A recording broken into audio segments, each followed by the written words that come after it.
beloved Boss Mike Cervera.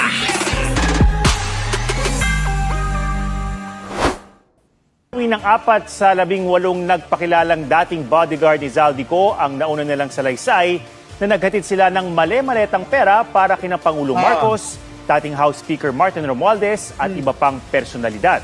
Kita nyo, Onak, Maya, Evelyn Magpantay, Irene Padron, nakita nyo mga kababayan ko? Kaya wag kayong magpapadala sa mga mabuhanga lang, di ba? Ang hilitontalan. Huwag kayong magpapadala, Elena Bencio, sa mga mabubunganga lang. Kailangan doon tayo sa tamang proseso. Di ba, Ay Morena? Mas mahal kita. Berta. Si Jojo Chavez, yan, madaling magpapaniwala yan. Pita o Facial Gaming, di ba? Aileen Oben, eto na. Binabawi na po namin yung mga unang salaysay. Mary Jane de Vera, Annabel Ye, Lian. Yari na, Joey Salvaboro ito. Wala na, Namin. At gusto na namin po manahimik dahil sa ngayon ay dad kami ng mga kaso, mga banta sa buhay namin. May mga pangako po sa amin. Sinasabi nila po na pwede na po kayong hindi magtrabaho ng 2 taon. Tapos meron pa kayong security sa pamilya niyo. Hindi to. Kita nyo mga kababayan, pinangakuan sila kapalit ng pagsisinungaling. Paano na ngayon ito balikod? Mike Defensor, Marcoleta, male-maleta ng pera, naging bato pa. Ang sakit niyan mga kababayan, ang sakit niyan, biruin ninyo. Ang sakit niyan. Yung sinasabi nila ngayon na pinangakuan sila ng kapalit na magandang buhay, kapalit ng security, kapalit ng pera, kapalit ng kayamanan. Nako mga kababayan ko, yari talaga. Sigurado yan. Malulubog na ng husto si Mike Defensor dito. Malamang hindi na yun makakalabas at hindi na makakayot-yot yun. Ang matindi pa nito, baka idein pa nila. Wag naman sana, si Marcoleta kasi matanda na rin yun. Si Marcoleta. At saka hayaan mo na si Mike Defensor doon. Bulukin nyo na lang yan dyan, Ito po yung sinasabi namin doon. Sa unang sinumpaang sinaysay namin. Parang naguguluhan pa kami noon. Tapos, ang nagawa ng affidavit namin po ay hindi kami po. Ang gumawa daw ng affidavit nila ay hindi sila. Diba? Di paano na si Mart? Nako! Maliwanag yan. Sabi ng mga membro ng 18 Cargadores, ang gumawa daw ng affidavit nila, mga kababayan, hindi sila, pinapirmahan lang, kaya pala nagkakabari-barimbot. Yung mga sinasabi nila kasi hindi talaga totoo yung mga nando doon sa mga affidavit nila. Kung mapapansin ninyo, iba-iba yung sinasabi. Pumunta kami doon ng gabi. Tapos nagpakita ng picture sa background, maliwanag. Nakuha nyo? Kaya pala, iba-iba. Yung mga DDS naman, tuwan-tuwa. Bakit? Kasi nga daw, mayroon na daw mga bayani. Bayani daw itong mga ito eh. Di ba? Bayani ang tawag ng mga ng mga DDS, lalong-lalo na yung si Harry Roque. Bayani ng Pilipinas, ang 18 Cargadores! Sumisigaw yung mga DDS ng gano'n, Ngayon, ako, naniniwala. Itong mga bumaliktad na to, sasabihin ng mga DDS, uy, nakatanggap ng mga maleta yan. Diba? Sila na nga nagsasabi na pinangakuan ng kampo nyo eh. Sila na yung nagsasabi. Pinangakuan na ng kampo nyo itong mga ito ng magandang buhay para sa pagsisinungaling nila. Para idiin si Pangulong Bongbong. Idawit sa pagnanakaw na si Sara Duterte naman talaga ang magnanakaw. Di ba, Jordan Star? Tuloy. Sana yung mga nagkaso sa amin, Ang nakilalang kilala ko to, ito yung napakanuknukan na sinungaling, Ito, itong nuknukan na sinungaling, mga kababayan ko. Nakaw! Tuloy. na napakarami po, ay maawa po sila sa amin. Nako! Paano na ba naman ginawa nyo? Pati si Trillanes, ilang beses nyong siniraan. Akala nyo kasi hindi kayo siseryosohin ni Trillanes. Yari kayo dyan. Di ba? Tuloy. Kita mo yung itsura. Ito yung ito yung mabulalas. Yung mabuo ka ba? Yung akala mo, laging totoo yung sinasabi niya. Yung wala na kaming makain. Yung gumaganong-ganon. Ito na. Ayon sa kanila, pumirma sila ng joint affidavit noon dahil sa pangakong pera. 3 raw sa kanila ang pinilit pumirma ng affidavit sa Office of the Ombudsman Nako! na ginagamit ngayon sa investigasyon kay Romualdez at iba pa. Nako! Yari kayo ngayon. Di ba? Dinamay nyo pa kasi si Ninong Martin. Dapat di nyo dinadamay yan. Di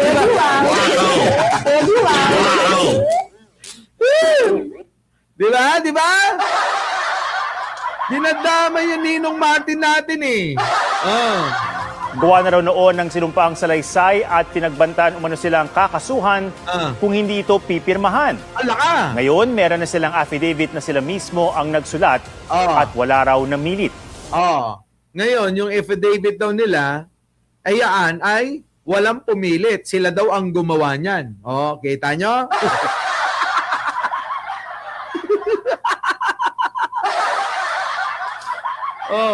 Yan ang sinasabi natin, mga kababayan ko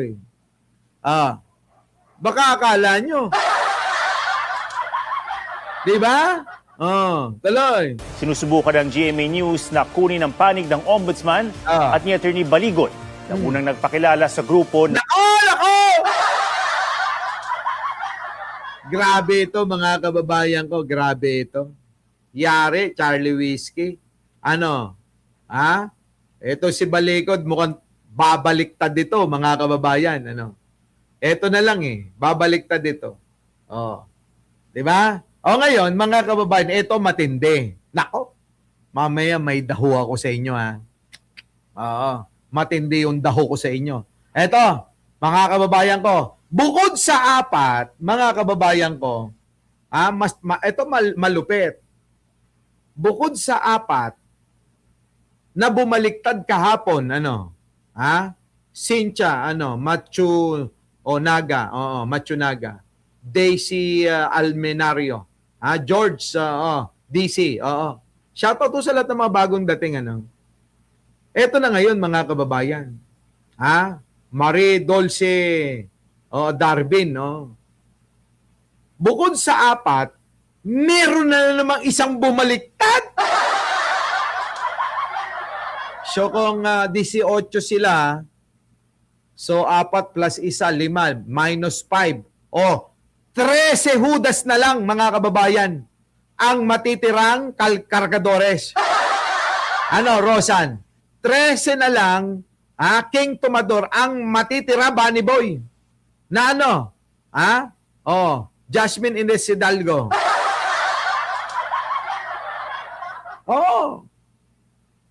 13 na lang, 13 hudas na lang sila. Kasi ito yung isa, mga kababayan.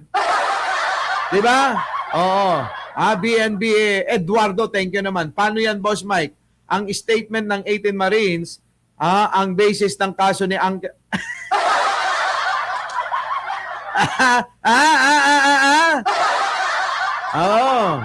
Wala. Bati-bati na tayo. Huwag nang natin pag-usapan niya si Uncle. Ayoko nang itapik yan eh. Oo, ayoko nang itapik ha. Oh, basta tapos na tayo diyan. 'Di ba? Tapos na tayo diyan. Eto na ngayon ha. Thank you ha, BMB Eduardo. Eto na ngayon. Meron na namang isa, mga kababayan. Oo, ha? Oo. Kutit ida. Oo. Eto na. Mga kababayan, meron ho ngayon, kanina lang, ibinalita na meron na hong isa na bumaliktad uli, mga kababayan. May bumaliktad ho uli na isa. So, padagdag ng padagdag, mauubos yan 18 na yan. Maniwala kayo sa akin, no? Ito. Ayan. So, nako. Sabi sa Daily Netizen, isa pang maleta boy, nag-recant, pinilit, tinakot, at pinapirma lang ako. Yan ang mga sinasabi, mga kababayan nila eh. Sunod-sunod na ang pag-atras ng mga dating testigo sa bagong sinumpang salaysay ni Bernard E. Tubi.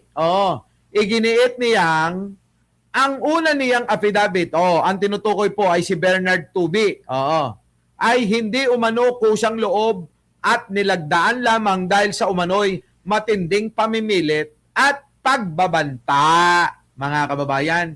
Pinilit at pinagbantaan sila ng kampo ng mga Duterte nila Mike Defensor. Mas mabigat pa rito, inamin din niya na sumama siya sa grupong 18 Cargadores, hindi Marines, bilang bahagi umano ng isang planong pangingikil o pang-blackmail laban sa mga taong itinuturing nilang tiwali. Nako, plano pa rin pala nila i-blackmail at tikilan, mga kababayan. Itong mga tao na ito, sa paniniwalang magbabayad ang mga ito upang sila'y manahimik. Parang ano pala to, PGMN eh, no? Yung Peanut Gallery, in-extort si Ninong Martin. Tama, mga kababayan? Para pala itong si PGMN, yung Peanut Gallery Media Network, na in-extort ng 350 million si Ninong Martin, mga gago yun, So ngayon, eto na, parang ganun din ang plano. Mangingingkil din sila at mamba-blackmail. Nako. Sa paniniwalang magbabayad ang mga ito upang sila'y manahimik. Keyword sa potential DDS sa Office of the Ombudsman. Mukhang kilala ni Fiona at Caramel Madriaga. Nako, Diyos ko. Yari ka, Sara. Mukhang kilala daw ni Fiona at ni Caramel Madriaga. So ngayon, eto na. Basahin ang mga pahayag ng mga nakasaad na ito. Eto. Sworn declaration.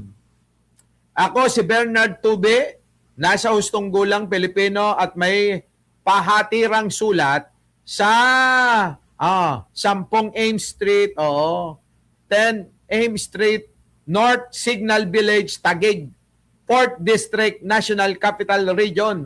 Yan siguro yun. Tirahan yan, yung kanyang patirahan siguro. Matapos manumpa ayon sa batas, ay kusang loob na nagsasalaysay ng mga sumusunod. Number 1, ito yung mga salaysay, mga kababayan, ha. Ito po yung bagong-bago na bumaliktad na membro ng 18 Cargadores. Iba pa yung 4 sa mga bagong dating, ha. Ako ay pinapirma ng isang nakahanda na sinumpaang salaysay ng isang tauhan ng opisina ng ombudsman. Nako, Diyos ko, Boying, yari ka. Hindi mo ba alam ito? Mukhang pati si Boying, mukhang nasasangkot na. Number 2, ito'y pinirmahan ko dala ng masusing pagpilit na may kasabay na banta sa akin. Yari, mga kababayan. Ang sinasabi sa akin na ako'y madali lamang kasuhan at ikulong sa kulungan kapag hindi ako nakisama. Oh, sinabi rin sa akin na itong sinumpang salaysay ay gagamitin para mapanagot ang ilang mga tao na nagnanakaw ng pondo ng bayan kaugnay sa kaso ni dating Speaker Martin Romualdez at Presidente Marcos. Nako, Diyos ko. Oh, ito naman, ikalima, binawi ko ang aking sinumpang salaysay na may petsa, Hulyo 3, taong kasalukuyan, at ipinapahayag ko na ang mga nakasaad dito ay hindi tumutugma sa katotohanan. Nako, Diyos ko. Grabe, no? Kasinungalingan. Hingil sa mga bagay na kinasaad nito. Hala ka. Kita nyo mga kababayan ko? Noong ito ay aking nilagdaan, ika-6. Noong ito ay aking nilagdaan. Ibig sabihin, kasinungalingan. Pinapasinungalingan niya. Ako ay nasa ilalim ng matinding pamimilit at takot dahil sa mga banta ng pagsasampa ng iba't ibang kaso laban sa akin. Naku, Diyos ko. Ang gagawin din ng walang takdang pag-aresto at pagkakapilit. So, ibig sabihin, talagang pinapatunayan niya na pinilit lang. Eto, sabi, sa ikapito, pinapaalam din sa akin na ang aking mga nakakataas na sinabaligod na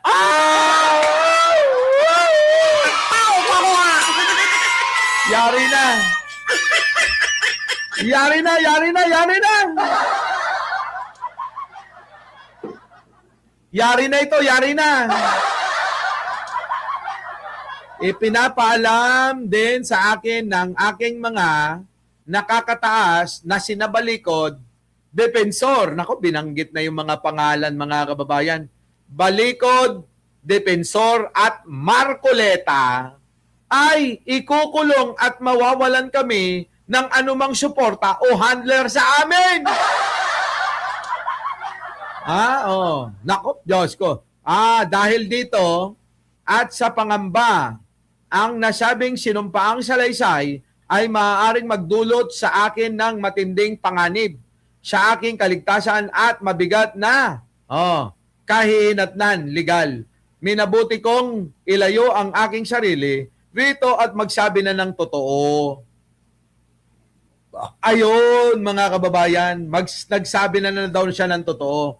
Pumayag akong sumama sa grupong 18 kargadores bilang bahagi ng isang planong pangingikil o pangbablackmail na naglalayong manghingi ng salapi mula sa mga taong tinuturing na tiwali sa paniniwalang magbabayad sila upang kami ay manahimik. Gayon man, kalaunan ay naging maliwanag na hindi ito magtatagumpay sapagkat maaga pa lamang ay nawalan na kami ng wala na ng pondo. Wala na, mga kababayan, yari na talaga. Yan si Balikod, tingnan nyo. Ayan, Ay! Nakita nyo tong nasa gitna na ito, yung nakasombrero?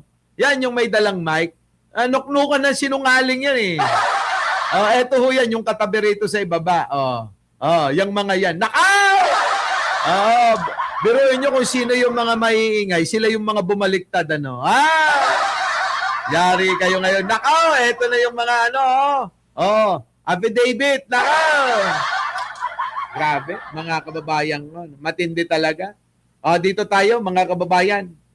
Sana mahulaan nyo to, para mamaya masagot natin. Ito, mga kababayan. Pasok! Itong po. Ito na, mga kababayan. Ito, dahu! Ang isang,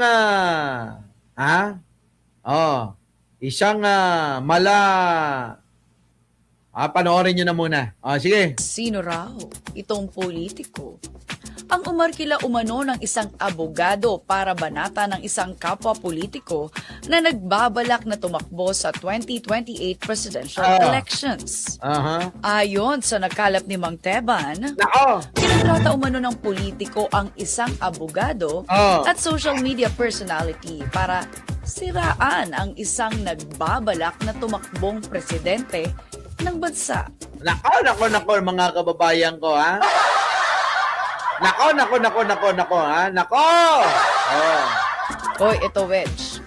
Bansagan na lang natin itong si politiko na si Boy Hanger.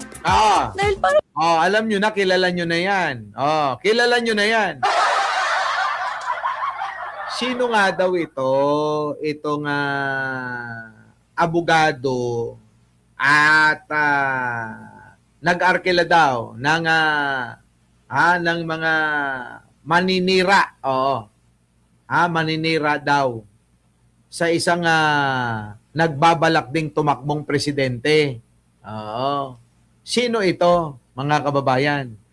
Unawain yung maigi kasi kayo talaga. Unawain yung maigi. Ang lalayo ng sagot. Wait, ulitin natin, Boss Mike, kasi para malaman nila. Nako, mga kababayan. sino raw itong politiko? Ang umarkila umano ng isang abogado para banata ng isang kapwa politiko. Sino daw itong politiko na umarkila ng abogado para siraan daw itong isang politiko Na nagbabalak na tumakbo sa 2028 presidential elections. Na nagbabalak, ako tingin ko diyan si Leni Robredo na yan. Leni Robredo na yan. Abogado no? Na nagbabalak daw na tumakbo sa 2028 presidential election. Sino itong politiko na nag-arkela ng attack dog para siraan? Ayon sa nakalap ni Mang Teban, kinontrata umano ng politiko ang isang abogado at social media personality para siraan ang isang nagbabalak na tumakbong presidente. Kita nyo? Inarkila daw yung isang lawyer daw to, abogado. Vlogger ba yan? Malamang hindi naman siguro yan si Libayan. Hindi yan si Libayan. Si Libayan, wala na wala namang nanonood na sa kanya. Ang nanonood na lang kay Libayan, hirap na yung 200. Wala na daw kasing kredibilidad. Sabi, wala na daw silang kredibilidad. Kaya wala nang nanonood. Dito kay Mike Cervera, laging nagsasabi ng totoo. Dahil si Mike Cervera, ang daan, ang katotohanan, ang hindi makikinig, hindi maniniwala, ay maliligaw. Dito tayo sa totoo. Di ba? Ng bansa. Hoy, ito personality para siraan ang isang nagbabalak na tumakbong presidente ng bansa. Hoy, ito Wedge. Bansagan na lang natin itong si politiko na si Boy Hanger. Boy Hanger! BMB Eduardo, Boy Hanger daw, ayan Sino kaya yan? Boy Hanger, sino? Dahil parang may hanger ito sa kanyang katawan kung maglakad. Sa Setyembre na raw posibleng Para daw may hanger sa likuran, sa balikat, kung maglakad. Nako! Sino kaya yun? Sino kaya yun? Boy Hanger, Clue, gusto nyo? Bigyan ko kayo ng clue. Sino yung politiko na yon? Bigyan ko kayo ng clue. Sa pangalan niya may A. Ayan clue sa pangalan niya may letrang A. As in A. Aso, ganun magladlad ang politiko ng kanyang kandidatura sa pamamagitan ng paglulunsad ng kanyang campaign movement. Pero sa dinami-nami ng makukuhang acronym, napili pa karintulan na initials ng isang organization na nilalangaw na ngayon. Abay. Ayan pa.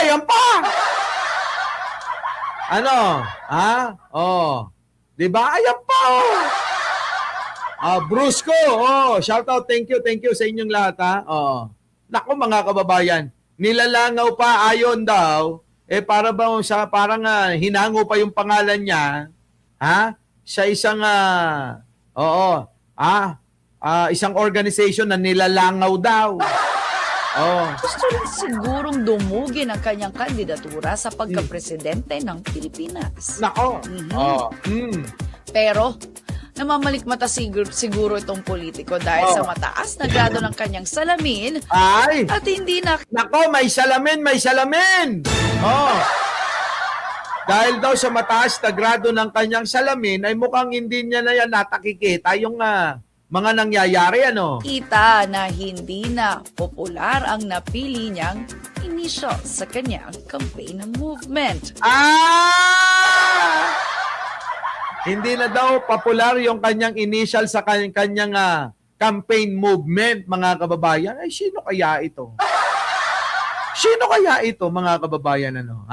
Oy, pensyolaan mo na Itong si politiko na umarkila pa ng abogado para siraan ng isang presidential ay may letrang A. Nako, sabi ko na, mga kababayan, may letrang A. Aso. Ayan na yung clue, May letrang A. Dog. Dog, as in, dogmol. Mga kababayan, nakita nyo, narinig nyo? Ayan. Pensyolaan mo na At hindi nakita na hindi na popular ang napili niyang initial sa kanyang campaign movement. Oy, pensyolaan mo na Itong si politiko na umarkila pa ng abogado para siraan ng isang presidential ay may letrang A. Ayan. May letrang A, mga kababayan, Sino kaya yan? Sino kaya yung sinisiraan nila? Mga kababayan. At sino naman itong naninira na to? Kanyang pangalan. Ayan. As in, ambot nga ni...